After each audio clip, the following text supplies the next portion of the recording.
So I'm going to show y'all real quick two of my apps that I chose for this assignment. My number frames app is going to be my drill and practice, and that's the first one I'm going to show y'all.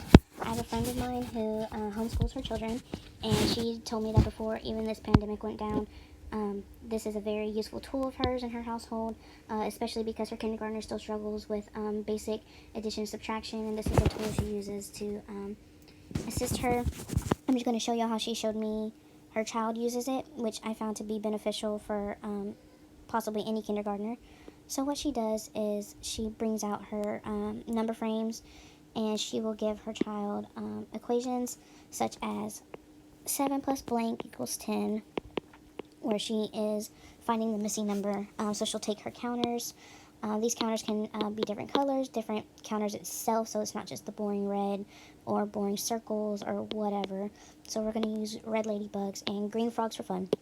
So what she'll do is she'll drag her counters into her frames, and notice that the counters can be dragged in increments of 10s, 5s, or just singles. So she knows that there are 7, there's going to be 7 ladybugs to start with. And then she'll come in behind to fill in the blanks with her frogs as the difference.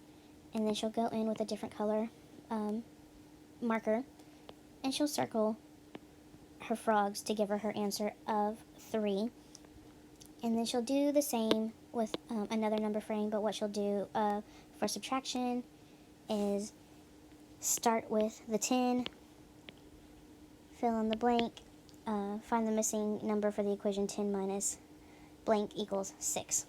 So she'll start by filling in her number frame with her 10 frogs, come in with a different colored marker, and what her daughter does actually is count backwards as she crosses out her frogs, starting with 10, 9, 8, 7, and when she gets to her 6, which she is looking for, she'll count her X's, giving her the missing number being 4. So that's just a simple way that she uses the addition and subtraction. There's an easy start over tool if she wants to keep practicing using bigger numbers, bigger double digit numbers such as 20s. She's not quite in the hundreds yet. That's for future reference. I found that this is a good differentiation tool as well for students already in even triple digits or still in the double digits.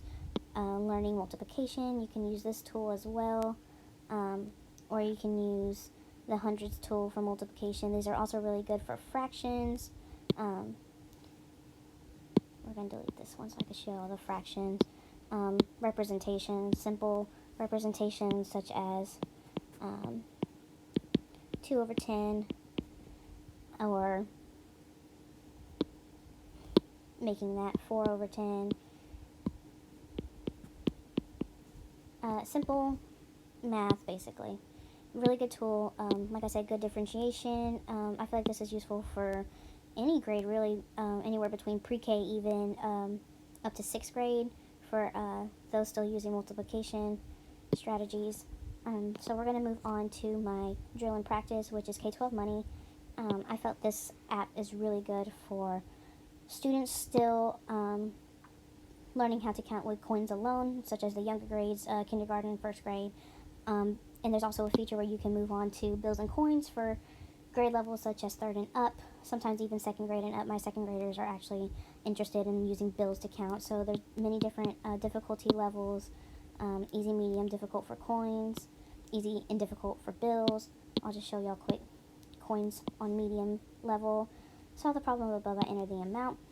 And the thing about this app too is it's very, I don't want to say strict, but it gives good feedback for the children to really make sure that they're counting right, they're using correct place value and symbols, how many cents are showing, so the kids will count 58 cents. Show me the money, same thing, good difficulty levels, they're all the same. Bills and coins for those being introduced to bills. You'll look at the top where it says what bills and coins equal 1710. So you'll drag out however much represents 1710, check it, and it's correct, and it'll tell you that feedback. Making change, this is good for older level learning for those being introduced to making change. You'll read the equation or the question above, just basically trying to figure out how much change a person would receive if they were to give the cashier a certain amount of bills.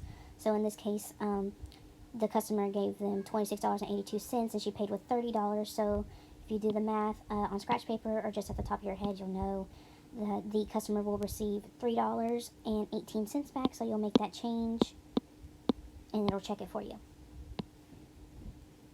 You can go on as to as many problems as possible. There's a matching amounts activity, same difficulty levels. Find it really, really beneficial for all ages, really, because you want to show them how to get the least amount of change as possible. So you'll count. In this feature, you can pull it up and down till you get more space. So the student will notice that there is 19 cents. So they can make 19 cents however they want. Oh, 29 cents. And see, it corrected me too. So 29 cents. And that's good for all grade levels, especially a 22-year-old like me even, who made a small mistake. And showing values, this is good for all ages. I mean, you can just drag as much coins as you want. If they have this amount of change at home and they want to figure out how much money they have without counting too much, even the bills, adding up bills, which I found this app to be super beneficial of all ages, especially in the real world. This is going to come in handy. So yeah, these are my two apps, and I hope y'all look back at them. Thank you.